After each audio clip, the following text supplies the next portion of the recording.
Hello, this is David Petersen, partner at Tonkentorp LLP in Portland, Oregon, and a member of the Real Estate and Land Use and Cannabis Practice Groups. The failure to enact the SAFE Banking Act is a missed opportunity. For years, Oregon Senator Jeff Merkley has championed the SAFE Banking Act, a federal bill that would make banking services available to cannabis businesses in states where cannabis is legal. The bill has passed the House 7 times in the last 4 years with Republican support, and Merkley is confident it would pass the Senate if put to a vote. But last-minute procedural maneuvers by Minority Leader Mitch McConnell caused the act to be pulled from the $1.7 trillion omnibus spending bill in December, despite prior assurances to Merkley from Majority Leader Chuck Schumer that it would be included. The failure of the bill to advance is a big loss for the cannabis industry in Oregon. Currently, the industry is forced to mostly operate in cash, which creates numerous roadblocks in our largely cash-free economy. Transactions in cash are obviously riskier than using banks and less efficient.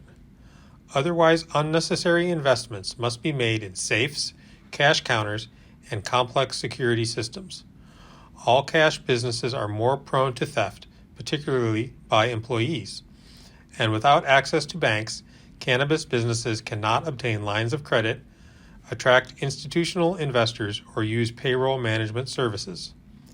While a few banks have experimented with banking cannabis businesses, the challenges and risks usually mean these experiments are short-lived. Specific to real estate, the lack of legal banking for cannabis businesses prevents most transactions from utilizing title insurance and escrow services. To my knowledge, only a handful of title companies will issue title insurance on properties used or intended for cannabis, and only in certain locations. None of them will handle escrow for a transaction, as any movement of money in and out of escrow requires use of the federal banking system. And while hemp is legal, the common association of hemp with cannabis makes many hesitant to handle hemp transactions either. This forces cannabis businesses and hemp transactions to either bear the risks of closing without escrow or to utilize the services of a few attorneys across the state willing to handle escrow.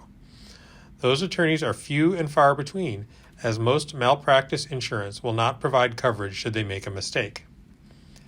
Lack of title insurance leaves buyers at the mercy of their own title research before closing a transaction.